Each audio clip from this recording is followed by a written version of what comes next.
Christopher Bell walked out of a burning car at Michigan International Speedway, waved to the crowd, and looked completely fine. He wasn't. 4 days later, Joe Gibbs Racing confirmed a fractured left wrist. And that's only the beginning of what this crash actually broke. Here's what makes this more than just an injury update.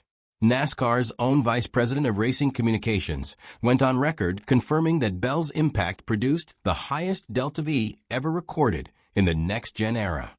Not one of the hardest. And their managing director of safety says you have to go back more than a decade to find a comparable hit anywhere in the sport.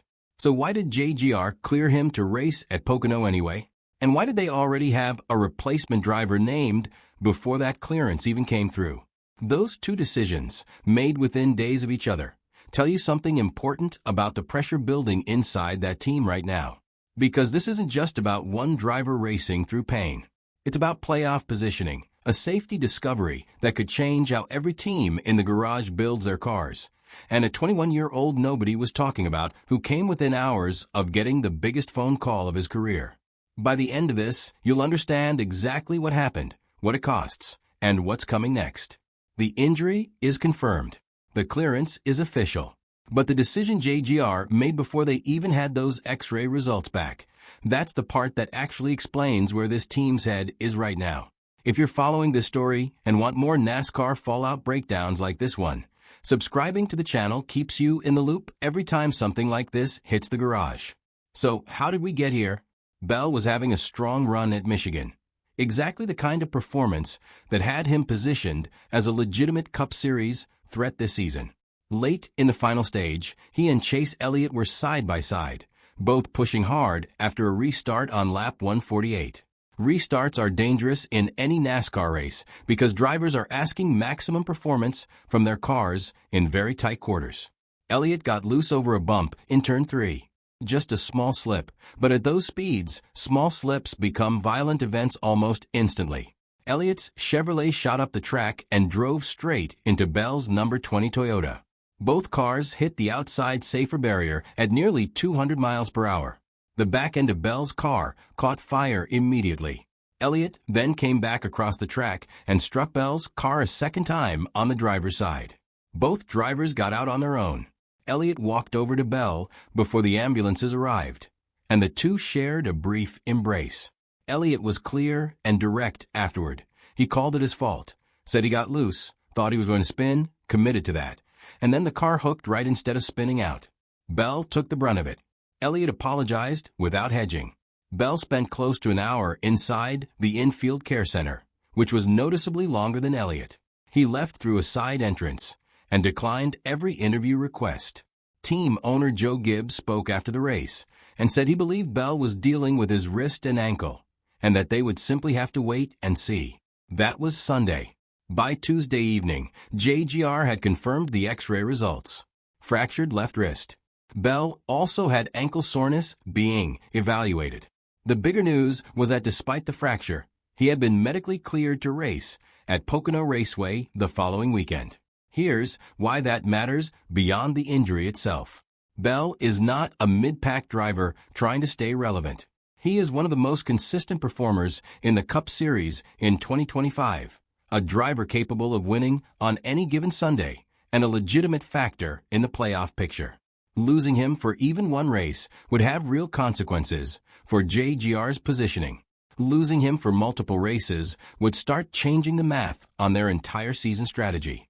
Before the clearance came through, JGR had already named a replacement for Pocono, Leland Honeyman Jr., a 21-year-old from Phoenix, who made his Truck Series debut at Bristol in 2022 and spent 2024 racing full-time in the O'Reilly Auto Parts Series. That announcement told you everything about the urgency inside the team. They weren't waiting to see how Bell felt on Thursday. They were already moving pieces. When the clearance was confirmed, Honeyman's Pocono opportunity went away just as quickly as it arrived. But his brief moment in the conversation is worth noting. JGR felt comfortable enough putting him in that car, which says something about how he's been viewed inside NASCAR circles. Whether that door opens again at some point is a separate question.